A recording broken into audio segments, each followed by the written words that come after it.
জেএনভিএসটি জওহর নবোদয় বিদ্যালয় প্রবেশিকা পরীক্ষার ঠিক আগের মুহূর্তে আমরা প্র্যাকটিস পেপার, অর্থাৎ তোমার পরীক্ষার হলে গিয়ে তুমি যেমন কোশ্চেন পেপার পাবা সেই রকম কোশ্চেন পেপারের উপরে আজকে আমরা ক্লাস করব। তো এই কোশ্চেন পেপারটি তৈরি করেছে আমাদেরই স্টুডেন্ট প্রদীপ কুমার আঁশ। তোমাদেরই সঙ্গে পরীক্ষায় বসতে চলেছে আমাদের স্টুডেন্ট। তো আমাদের এই কোশ্চেন পেপারে আমরা যে অঙ্কগুলোকে পাবো, অঙ্কগুলো প্রত্যেকটাই very very important Jawahar Navodaya বিদ্যালয় প্রবেশিকা পরীক্ষার জন্য। হাতের সামনে খাতা প্লাস কলম নিয়ে বসবে, আমি তোমাদের সিডাব্লিউ করতে দেব এবং ক্লাসের শেষে দেওয়া হবে এইচডাব্লিউ। আশা করছি পরীক্ষায় তোমরা সুফল পাবেই পাবে, কারণ যে ধরনের অঙ্ক নিয়ে আমরা আলোচনা করব এই অঙ্কগুলো পরীক্ষায় আসার পক্ষে ভীষণ ভীষণ ভীষণ ভীষণ ভীষণ গুরুত্বপূর্ণ। তাহলে আসো আমরা জেএনবিএসটি মক টেস্ট যেটা আমাদের শুরু হয়েছে সেই মক টেস্টের প্র্যাকটিস পেপার নিয়ে আলোচনা করি। পরীক্ষার সাফল্য 100% যদি পেতে হয় মক টেস্ট তোমাকে বাড়িতে দিতেই হবে। বাড়িতে বসে বসে প্রতিদিন সময় ধরে একদম 2 ঘন্টা সময় ধরে তোমাকে মক টেস্টে অ্যাটেন্ড করতে হবে। তো আমাদের 200টি মক টেস্টের প্রশ্নপত্র রয়েছে, সেইগুলোকে তোমরা সব সংগ্রহ করতে পারো। 100% কমন পাবেই পাবে পাবেই পাবে। তাহলে আমরা চলে যাব আমাদের আজকের ক্লাসে। আজকের ক্লাসে আমরা একটার পর একটা অঙ্ক দেখব এবং তার সমাধান করব। এক দাগের সমস্যাটি দেখো, বলছে এই সংখ্যার দুটি চারের স্থানীয় মানের অন্তর কত। এই সংখ্যার দুটি চার রয়েছে, কি কি আছে দেখো, 3, 7, 5, 4, 9, 4। তাহলে এই যে চার, এই চারের স্থানীয় মান হচ্ছে এইটা, এই চারের। আর এই চারের স্থানীয় মান কত আছে, আমি একটা কাজ করি যে কালার চেঞ্জ করে দিলে তোমার বুঝতে সুবিধা হবে। তাহলে এই চারের স্থানীয় মান 4, আর এই চারের স্থানীয় মান, এই যে যেটার স্থানীয় মান বললাম এটা শুধু 4। তাহলে এদের অন্তর কত, 6, 9, 3, 396। তাহলে আমরা আমাদের সঠিক উত্তর খুঁজে পেয়ে গেছি। এই যে যে টাইপটা দেখলে না অঙ্কের, এই যে টাইপটা একদম সহজ বলে তোমাদের কাছে মনে হচ্ছে, আশ্চর্যের বিষয় এই যে 100% সম্ভাবনা থাকে এই সহজ প্রশ্ন আসার। যাব আমরা পরবর্তী সমস্যা 2 দাগে। 11 এবং 34-এর মধ্যে কয়টি মৌলিক সংখ্যা আছে। তাহলে দেখো 11 থেকে 34 পর্যন্ত বলেনি, 11 এবং 34-এর মধ্যে অর্থাৎ 12 থেকে শুরু করে 33 পর্যন্ত মৌলিক সংখ্যা কয়টি। তাহলে আমাদের গুনতে হবে। এবার মৌলিক সংখ্যাগুলোকে আমরা চিহ্নিত করি। 13 একটা মৌলিক সংখ্যা, 14, 15, 16, 17 একটা মৌলিক সংখ্যা, 18, 19 একটা মৌলিক সংখ্যা, 20, 21, 22, 23 একটা মৌলিক সংখ্যা, 24, 25, 26, 27, 28, 29 একটা মৌলিক সংখ্যা, 31 একটা মৌলিক সংখ্যা, 32, 33। তাহলে একটা, দুটো, তিনটে, চারটে, পাঁচটা, 6টা। তাহলে আমাদের এভাবে গুণে দেখতে হবে কয়টি, 6টি। বি অপশনটা এখানে সঠিক উত্তর হিসেবে গোল করতে হবে। তোমরা বাড়িতে যখন এই যে মক টেস্ট গুলো দেবে না, মক টেস্ট অ্যাটেন্ড করার সময় ওএমআর শিট গোল করাটা খুব মনোযোগ সহকারে করবে। কি করবে, প্রথমে গোলের উপর দিয়ে একটা গোল করবে, করে তারপরে সেই গোলটাকে ভেতরের দিকে ছোট করতে করতে করতে করতে একদম মিশিয়ে দেবে, গোলটা যেন বাইরে বেরিয়ে না যায়। তাহলে মক টেস্ট বাড়িতে অ্যাটেন্ড করতে হবে অন্তত পক্ষে প্রতিদিন 5টি করে। তো এই ক্ষেত্রে বলি, এই 5টি মক টেস্ট অ্যাটেন্ড করার সময় তোমরা সবসময় খেয়াল রাখবে 1 ঘন্টা 40 মিনিটে যদি তুমি কমপ্লিট করতে পারো তাহলে আশা করব পরীক্ষার হলে গিয়ে তোমার 2 ঘন্টার মধ্যে সব কোশ্চেন অ্যাটেন্ড করা সহজ হয়ে যাবে। আর বাড়িতে এই মক টেস্ট গুলো অ্যাটেন্ড করলে পরীক্ষার ভীতি কাটবে, সময় তুমি কেমন ভাবে ইউজ করবে সেটা আর একটা উপকার পাবে। সেটা হচ্ছে মক টেস্ট গুলো অ্যাটেন্ড করার সময় যে ধরনের অঙ্ক করতে গিয়ে বা পরীক্ষায় বসে তোমার যে ধরনের সমস্যাগুলোকে সামনে তুমি ফেস করবে সেটা তোমার পরবর্তীতে পরীক্ষার হল পর্যন্ত যাওয়ার আগে সবকিছু তোমায় রেকটিফাই হয়ে যাবে। রেকটিফাই যখনই হয়ে যাবে তখনই তুমি পরীক্ষার হলে গিয়ে আর কোনো অসুবিধা ফেস করবে না।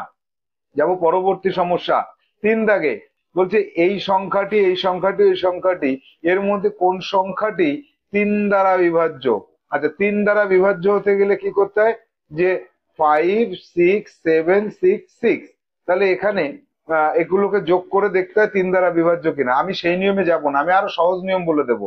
দেখো 6 3 দ্বারা বিভাজ্য, এখানে কি করব, 6 3 দ্বারা বিভাজ্য কেটে দেবো, 6 3 দ্বারা বিভাজ্য কেটে দেবো, 7 আর 5 12 3 দ্বারা বিভাজ্য কেটে দেবো, 6 3 দ্বারা বিভাজ্য কেটে দেবো, অর্থাৎ এইটা 3 দ্বারা বিভাজ্য, এইটা 3 দ্বারা বিভাজ্য। এরপরে চলে যাব এইখানে, কত, 5 6 4 2। এখানে আমাকে দেখতে হবে 3 দ্বারা বিভাজ্য কি কি। 6 3 দ্বারা বিভাজ্য, 4 আর 2 6 3 দ্বারা বিভাজ্য, পরে থাকলো 5 3 দ্বারা বিভাজ্য কিন্তু নয়। এবার চলে আসবো 5 3 4 1। 3 দ্বারা বিভাজ্য কোনটা দেখি, যে 5 আর 4 9, 3 দ্বারা বিভাজ্য কেটে দিলাম, 3 আর 1 4, 3 দ্বারা বিভাজ্য 9। তাহলে আমরা প্রথমেই পেয়ে গেছি আমাদের যে সংখ্যা, সেটা হচ্ছে কি 5 6 7 6 6, 5 6 7 6 6। আমি যে ট্রিকটা বললাম, এই ট্রিকটাতে অনেক বড় সংখ্যার ক্ষেত্রে তোমার সময় নষ্ট হবে না। হয়তো অনেকে ট্রিকটা বুঝতে পারলে না, সময় নষ্ট করব না যদি আমি মনে করি, তাহলে আমাকে এই ট্রিকটা আবার দেখতে হবে। কি, মন দিয়ে শিখে নাও, 100% ইম্পর্টেন্ট একটা ট্রিক। ধরো 7 6 9 2 5 1 0 3 7 2 8। এই সংখ্যাটার অঙ্কগুলোকে যোগ করে 3 দিয়ে ভাগ করো, দেখো তো 3 দ্বারা বিভাজ্য কিনা। করো করো করো করো করো, দেখো কি হয়। পুরো সবকটাকে যোগ করো, কি প্রবলেম হবে, যোগ করার সময় ভুল হতে পারে। বেশ, যোগ করার সময় তোমার ভুল হলো না, যোগ করতে একটা সময় নষ্ট হবে, সেটা তুমি খুব তাড়াতাড়ি করতে পারো, তোমার হলো না। কিন্তু এই যে যোগফল যেটা বেরোবে, যোগফলকে 3 দিয়ে ভাগ করার সময় তোমার ভুল হতে পারে। তাহলে একবার দুবার তিনবার, তিনটে জায়গায় প্রবলেম ফেস করছো। আর আমার ট্রিকে কি হবে, কোনো প্রবলেমই থাকছে না। প্রথম কাজ কি, 3 দ্বারা বিভাজ্য সংখ্যাগুলোকে কাটো, এটা কাটো এটা কাটো, আর কি, আর কাটো, 3 কাটো, আর কোনো 3 দ্বারা বিভাজ্য পাচ্ছি না। তাহলে 5 আর 2 7 আর 5 12, এই তিনটে মিলিয়ে 12 হচ্ছে। তাহলে 12 3 দ্বারা বিভাজ্য, এই তিনটে কেটে দাও। এই 1 আর 7 8, 8 আর 2 10, 10 আর 8 18। আচ্ছা, আর এক কাজ করলে হয়, এই 8 আর এই 7, 8 আর 7 15, 3 দ্বারা বিভাজ্য, তাহলে এই দুটো কেটে দাও।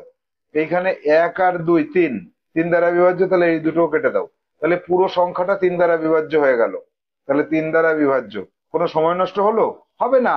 এইভাবে ট্রিক অবলম্বন করতে হবে তোমাকে। 3 দাগ গেল, 4 দাগে আসো। বলছে 5 10 15, এর লসাগু কত। এই অঙ্কগুলো এইরকম সহজই আসবে, আমি বলে দিচ্ছি, এরকম সহজই আসবে। এবার এই সহজ অঙ্কটা পরীক্ষার হলে পাওয়ার পরে তুমি যদি মনে করো যে এত সহজ অঙ্ক, কিছু একটা প্রবলেম হয়তো আছে, কিন্তু না, বিশ্বাস করতে হবে তোমাকে, বিশ্বাস করো। গত 5 বছরের প্রশ্নপত্র যদি তুমি খেয়াল করো, এরকম সহজ সহজ অঙ্কই আসে। তাহলে 5 10 আর 15, এদের লসাগু করি। 5 দিয়ে ভাগ করলে 1 2 3, তাহলে সাগু সমান সমান কত হবে, 5 গুণ 2 গুণ 3, 5 দুগুণে 10, 3 10 30। তাহলে লসাগু আসবে আমার এখানে 30। উত্তরটা মিলে গেল। যাব 5 দাগে, দুটি সংখ্যার গসাগু আর লসাগু যথাক্রমে 4 এবং 12। একটি সংখ্যা 2 হলে অপরটি কত। ভেরি ভেরি ইম্পর্টেন্ট এর মধ্যে আমাদের স্টুডেন্ট প্রদীপ কুমার দাস সহজ দেখে একটা করেছে। তাহলে অপর সংখ্যা এর সূত্র আমি তোমাদের শিখিয়ে দিয়েছি লাস্ট টাইম সাজেশন বইতে। অপর সংখ্যা, লাস্ট টাইম সাজেশন যে বইটা আমাদের বেরিয়েছে, ওই বইটার মধ্যে যা আছে পরীক্ষায় তার মধ্যেই আসবে। অপর সংখ্যা সমান সমান লসাগু গসাগু গুণ লসাগু ভাগ একটি সংখ্যা। তাহলে 2 6 12 দুগুণে 24, অপর সংখ্যাটি হবে 24। তাহলে একটি সংখ্যা 2 হলে অপর সংখ্যা হবে, একটি সংখ্যা 2 আর অপর সংখ্যা 24। কিন্তু এখানে ভুল হয়ে গেল। এইখানে আমি বলবো যে আমাদের প্রদীপ ভুল করে ফেলেছে। তাহলে দেখো 2 আর 24, এদের লসাগু 24 হতে পারে, কিন্তু গসাগু তো 2 হচ্ছে। তাহলে এই জায়গাটায় গসাগুর থেকে বড় সংখ্যা হতে হয় একটি সংখ্যা, হয় গসাগুর সমান হতে হবে, আর তা নাহলে গসাগুর থেকে বড় হতে হবে। 6 করে দিলাম আমি এখানে। কিন্তু এই যে ভুলটা প্রদীপ করেছে, প্রদীপ এই ভুলটা থেকে তোমাকে শিক্ষা নিতে হবে। আর অন্য যারা স্টুডেন্ট যারা দেখছো, তাদেরও কিন্তু এখান থেকে শিক্ষাটা নিতে হবে কি, একটি সংখ্যা যা খুশি বসানো যাবে না, এই গসাগু অথবা গসাগুর থেকে বড় হতে হবে। তাহলে এই সংখ্যাটা যদি 6 হতো তাহলে 2, তাহলে কত হতো, 4 হতো। তাহলে 4 আর 6 এদের গসাগু কত হচ্ছে, 2। তাও কিন্তু হচ্ছে না। তাহলে একটি সংখ্যা 6 হলে গসাগু লসাগু হয় না, তাহলে 4ই ধরতে হবে আমাকে। এখানে হিসাব করে আমাকে অঙ্কটা করতে হবে, অঙ্ক কিন্তু হিসাব ছাড়া হয় না। তাহলে 4 হলে অপরটি 12, তাহলে 4 এবং 12 হলে দেখো লসাগু 12 আর গসাগু 4 হয়। এক্ষেত্রে তোমাকে অঙ্কটা তৈরি করার সময়, যে আমাদের প্রদীপ অঙ্ক তৈরি করেছে, আমি তোমাদেরকে শিখিয়ে দিচ্ছি অঙ্ক তৈরি করার কৌশল। এইখানে এইটা বসানোর আগে সংখ্যা দুটোকে বসিয়ে নিতে হবে। দেখো কি করবে, মনে মনে সংখ্যা দেবে, একটা 6, একটা দেবে 8। এইবার তুমি কি করবে, মনে মনে এই দুটোর লসাগু করবে, আর গসাগু হচ্ছে 2 আর লসাগু হচ্ছে 24। 24, তাহলে গসাগু 2 আর লসাগু 24। একটি সংখ্যা যদি 8 হয় অপরটি কত, এইভাবে তোমাকে এই ব্যাকহ্যান্ডে এই কাজটা করে নিতে হবে। আর এই কাজটা যে করবে না তার অঙ্ক বানানো হবে না। আর যে অঙ্ক বানাতে পারে, যে অঙ্ক বানাতে শিখে যাবে, সে পরীক্ষায় 100% সাফল্য পাবেই পাবেই পাবে, তাকে কেউ আটকাতে পারবে না। এবার যাব 6 দাগে। একটি প্লেন সকাল 8টায় কলকাতা বিমানবন্দর ছাড়লো। 8টায়, 8টায় বিমানবন্দর ছাড়লো, আর রাত 8টায় দিল্লি পৌঁছালো। যাত্রাপথে তার মোট কত সময় লাগলো, আঙুলের কর গুনতে হবে। সকাল 8টা থেকে রাত 8টা, ও এরকম হলে তাহলে তো 12 ঘন্টা। 12 ঘন্টা, 12 ঘন্টা হবে। রাত, সকাল থেকে রাত পর্যন্ত 12 ঘন্টা হয়। এটা একদম সহজ ছিল। এই অঙ্কটাকেই আমি প্রদীপের অঙ্কটাকে কঠিন করে দিচ্ছি। দেখো, সকাল 8টায় কলকাতা ছাড়লো, আর রাত 10টা 20 মিনিট, 20 মিনিটে গিয়ে সে পৌঁছালো। আর এখানে 8টা না, 8টা 40 মিনিট। এইবার অঙ্কটা কঠিন হয়ে গেল। কি করব, 8টা 40 থেকে রাত 8টা 40, 12 ঘন্টা হলো। যোগ 9টা 40, 1 ঘন্টা। 10টা 40, 2 ঘন্টা। তাহলে 12 আর 2, 14 ঘন্টা। কিন্তু 10টা 40 পর্যন্ত তো যায়নি, তার থেকে 20 মিনিট কম আছে। তাহলে 14 ঘন্টা থেকে 20 মিনিট কম করে দাও, তাহলে 13 ঘন্টা 40 মিনিট হবে উত্তর। এইভাবে অঙ্ক তৈরি করতে হবে। আর এই ধরনের অঙ্কগুলোকে আমি কি বলেছিলাম, আঙুলের কর গুনে গুনে বলতে হবে। 1, 2, 3, 4, 5, এরকম কর গুনে গুনে বলতে হবে। যাব 7 দাগের প্রশ্ন। 7 দাগে সৌমিক 50 কিমি/ঘন্টা বেগে রওনা শুরু করলো না, যাত্রা শুরু করলো। যাত্রা শুরু করলো, যাত্রা। আচ্ছা, এই যে ভুলভ্রান্তি যেগুলো হচ্ছে, প্রদীপ তো ছোট মানুষ, কত প্রশ্ন তৈরি করেছে এটাই অনেক, ওর প্রশ্নের ভাষাগত ত্রুটি থাকতেই পারে। তোমাদেরই বন্ধু, তোমরা এই বন্ধুর প্রশ্নে যখন পরীক্ষা দিচ্ছ, মানে আমি এই প্রশ্নগুলো মানে একটার পর একটা ভিডিও তৈরি করে তোমাদেরকে দেব, তোমাদের বন্ধুদের কোয়ালিটিটা দেখে নেবে। পরবর্তীকালে তুমি যখন নিজেও চান্স পাবে, তখন দেখা গেল তোমার জেলাতেই তোমার বন্ধু যে প্রশ্ন তৈরি করেছে তার সাথে তোমার দেখা হয়ে যাবে। যাত্রাপথের 1/4 অংশ গেল 3 ঘন্টায়, মোট যাত্রাপথের দূরত্ব কত ছিল? তাহলে দেখো, 50 কিমি/ঘন্টা বেগে যাচ্ছে, তাহলে যাত্রাপথের 1/4 অংশ, 1/4 অংশ সে গেছে কত ঘন্টায়? 3 ঘন্টায়। 3 ঘন্টায় গেল, তাহলে 1 অংশ যেতে তার কত সময় লাগবে?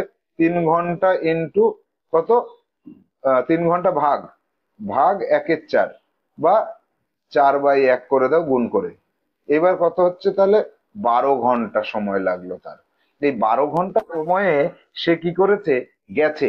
আর তার 12 ঘন্টার সাথে তার গতিবেগ যদি গুণ করে দাও, তাহলে তার দূরত্ব বেরিয়ে যাবে।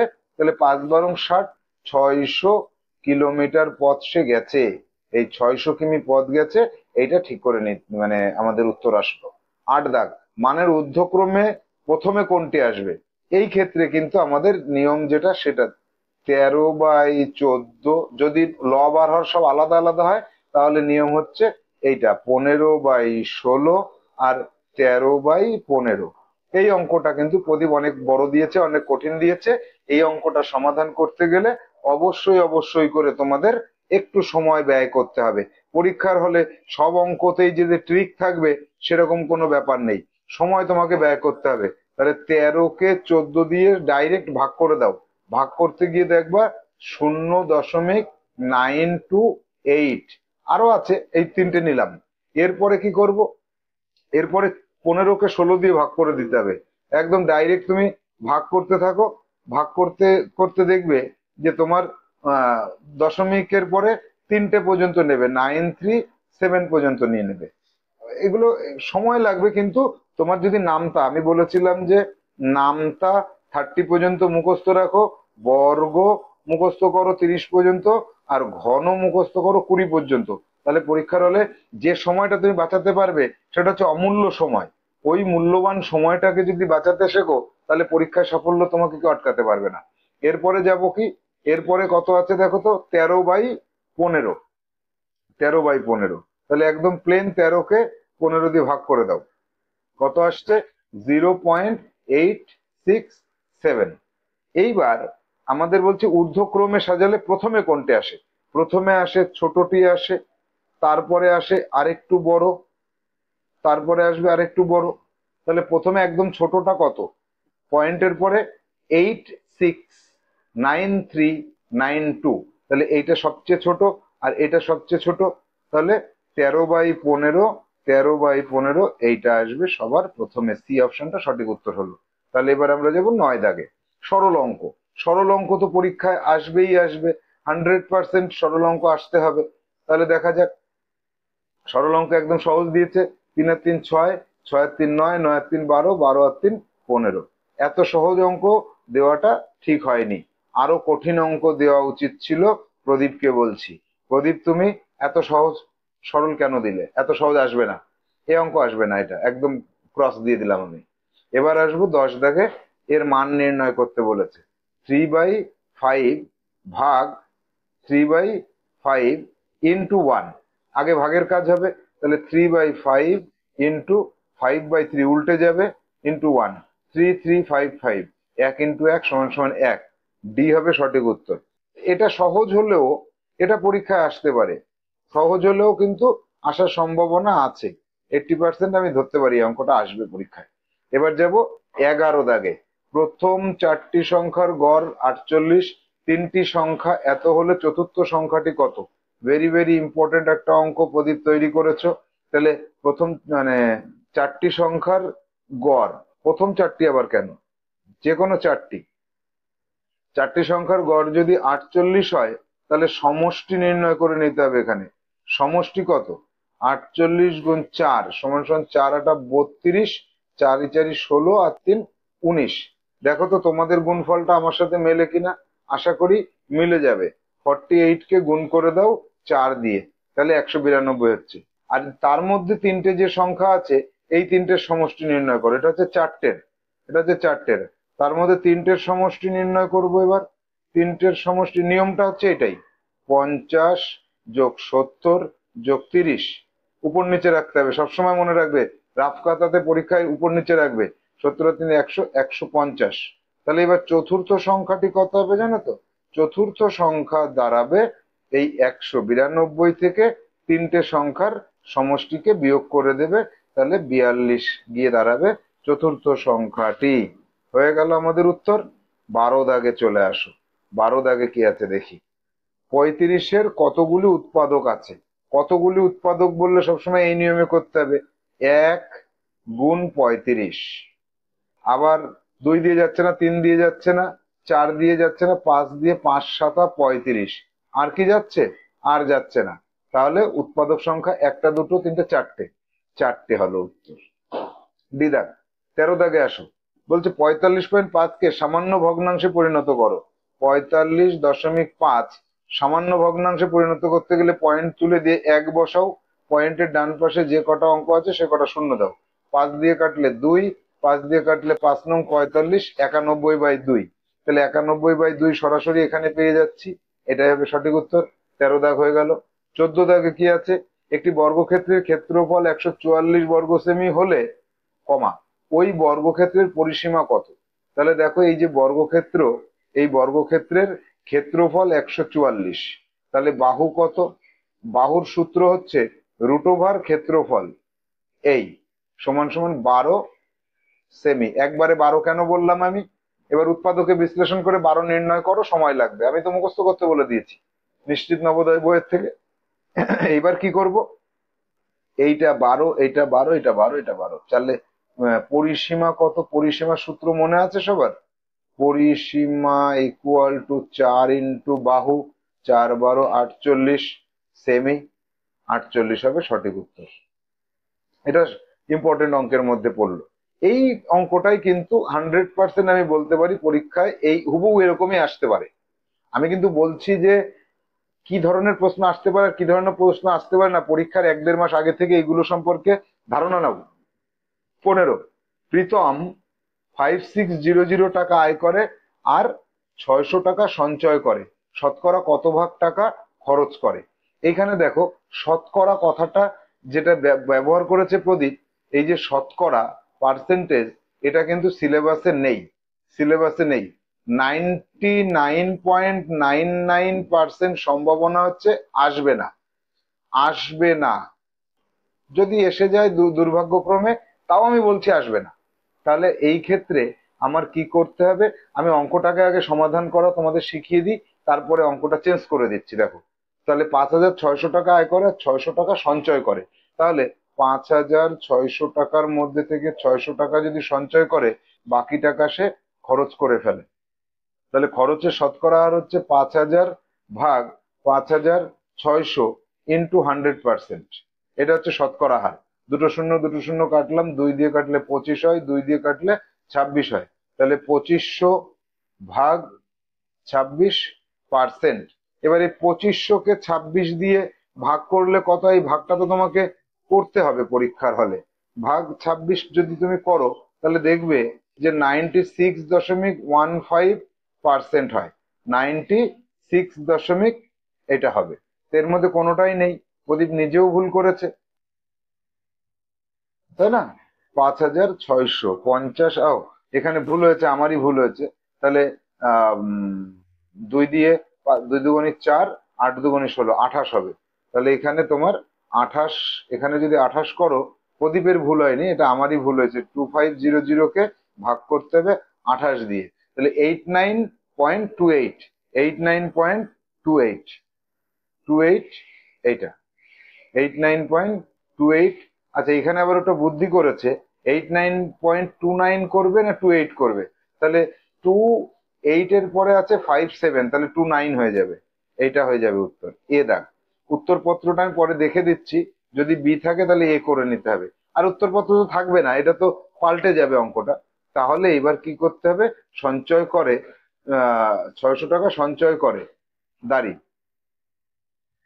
কত ভাগ টাকা খরচ করে, এইটুকু পরীক্ষায় আসতে পারে। এই শতকরা কথাটা কেটে দিলে, তাহলে খরচ করছে কত? 5000 টাকা। আর মোট ইনকাম কত? 5600 টাকা। যত বাই যার মধ্যে সমান সমান কত ভাগ? তাহলে দুটো শূন্য দুটো শূন্য কাটলে, 2 দিয়ে কাটলে 25, 2 দিয়ে কাটলে 28, তাহলে 25/28 ভাগ বা অংশ, এত ভাগ বা এত অংশ, বা 25/28 অংশ, এত টাকা সে খরচ করে ফেলে। এইটা পরীক্ষার জন্য 100% ইম্পর্টেন্ট। এইটা চলে যাব আমরা 16 দাগে। 50-এর 1/2 অংশ সমান সমান কত? তাহলে 50-এর এর গুণ 1/2, তাহলে 25 উত্তরে। এটা হচ্ছে একদম শিশুদের অঙ্ক। পরীক্ষায় এই অঙ্কই আসবে, কিন্তু সংখ্যা বড় হবে। 100% সম্ভাবনা থাকবে, কিন্তু সংখ্যা অনেক বড় হবে, এটা মাথায় রাখবে। যাবো 17 দাগে। 3/10 অংশ লাভে 195 টাকায় একটি টর্চ লাইট বিক্রি করলে উহার ক্রয় মূল্য কত ছিল? Very very very very very very important অঙ্ক। লাভ ক্ষতি চ্যাপ্টারে পরীক্ষায় আসার পক্ষে ভীষণ গুরুত্বপূর্ণ একটা অঙ্ক এবং কঠিন অঙ্ক। তাহলে দেখো, 3/10 অংশ লাভে 195 টাকায় বিক্রি করেছে, তাহলে ক্রয় মূল্য আমি জানি না, ক্রয় মূল্য এক্স টাকা ধরে নেব। ক্রয় মূল্য এক্স টাকা ধরে নেব, ধরে নাও ক্রয় মূল্য এক্স টাকা। তাহলে লাভ করেছে কত? এক্স এর 3/10 অংশ, তাহলে 3x/10, এত টাকা সে লাভ করেছে। তাহলে ক্রয় মূল্যের সাথে যোগ করে দাও লাভের টাকাটা, এইটাই সমান সমান কি হবে? এত টাকা। এটা কি হবে? বিক্রয় মূল্য হয়ে যাবে। ক্রয় মূল্যের সাথে লাভ যোগ করে দিলে বিক্রয় মূল্য হয়। এবার এই যোগটা করে দেখো কত হচ্ছে, 10x প্লাস 3x সমান সমান 13x/10 টাকা। এটা হলো, এইটা সমান সমানই কিন্তু 195 টাকা, কারণ সে 195 টাকায় বিক্রি করেছে। তাহলে 10x/13 টাকা যেটা তার বিক্রয় হয়েছে, এই এই সরি 13x/10 টাকা যেটা বিক্রয় করেছে, এটা সমান সমান 195 টাকা। তাহলে এক্স ইকুয়াল টু কত, 195 ইন্টু করে দেব 10, ভাগ করে দেব 13। কেন, 13 গুণ আছে, নিচে গিয়ে ভাগ হয়ে যাবে। তাহলে 13 দিয়ে 195, 195 কে 13 দিয়ে ভাগ করলে কত হয় জানো, 195 ভাগ 13 সমান সমান হয় 15 হয়। এখানে কাটলে 15 হয়। তাহলে 150 টাকা হচ্ছে এক্স এর মান। আর এক্স এর মানটাই ক্রয় মূল্য ধরেছিলাম, তাহলে এক্স ইকুয়াল টু 150। তাহলে আমি বলতে পারি ক্রয় মূল্য যেটা, ক্রয় মূল্য ইকুয়াল টু 150 টাকা। কোথায় আছে, এ অপশনে রয়েছে। তাহলে আমরা এই অঙ্কটার উপরে গুরুত্ব দাও। এই অঙ্কটা পরীক্ষার হলে প্রশ্নপত্র খুললেই এই অঙ্কটা এসে গেছে, 100% আসার সম্ভাবনা রয়েছে। আসলে তখন কিন্তু হাউতাশ করতে পারবে না, এখনই শিখে রাখো। দরকার হয় এই অঙ্কটাকে এইচডব্লিউ তে এই অঙ্কটার মতো করে তুমি এই যে এই অংশ, এই ক্ষেত্রে অঙ্কটা গঠন করবে কিভাবে আমি শিখিয়ে দিচ্ছি। দেখো, আগে ক্রয় মূল্য মনে মনে ধরে নাও, ক্রয় মূল্য মনে মনে ধরে নাও, ধরে নিয়ে তারপরে এত অংশ লাভে কত টাকায় বিক্রি হয় সেটা করো। আর যেটা মনে মনে ধরে নেবে সেটাই উত্তর বের করতে হবে আমাদের। তাহলে এরকম এইচডব্লিউ তে তুমি আরো 3টি অঙ্ক গঠন করো, 3টি অঙ্ক নিজে গঠন করো এবং তার সমাধান নিজে নিজেই করো। যাব 18 দাগের সমস্যায়। 500 টাকার 2 বছরে 5 টাকা হলে বার্ষিক সরল সুদের হার কত। তাহলে 500 টাকার 2 বছরের সুদ, সরল সুদ 5 টাকা, তাহলে সুদের হার কত, সুদের হার, এই অঙ্কটা না আসার সম্ভাবনাই বেশি। আর equal to I into 100/p/t। তাহলে সুদ কত, 5 টাকা ইন্টু 100 ভাগ আসল টাকা কত, 500 টাকা ইন্টু 2 বছর। তাহলে এই এক দুটো শূন্য কাটলাম, 5 সমান সমান 1/2% বা 0.5%, 0.5%, বি হবে সঠিক উত্তর। এই অঙ্কটা ধরে নাও পরীক্ষায় না আসার সম্ভাবনা 90%, 10% সম্ভাবনা থেকে গেল, আসলেও আসতে পারে। আমি যে যে অঙ্ক আসার সম্ভাবনার কথা বলছি না, এগুলোকে জাস্ট পরীক্ষা যেদিন হবে, পরীক্ষার দিন দুপুর 3টের সময় আমি যখন তোমাদেরকে উত্তর করে দেখাবো, তখন প্রশ্নপত্র নিয়ে আলোচনা হবে। তো দেখে নিও, আমি যে পার্সেন্টেজের কথা বলছি অঙ্ক আসা না আসার ক্ষেত্রে, যদি হুবহু না মিলে যায় আমাকে তখন তোমরা মেল করবে বা আমাকে হোয়াটসঅ্যাপ করবে। 19 দাগ, 14 কেজি চিনির দাম আর 7 কেজি আটার দাম সমান। 1 কেজি আটার দাম 50 টাকা হলে 2 কেজি চিনির দাম কত। মানে এটাকে কি বলবো আমি, এটা ভেরি ভেরি, কতগুলো ভেরি দেব। পরীক্ষায় আসার জন্য 100% একদম এই হুবহু এই অঙ্কটাই আসতে পারে।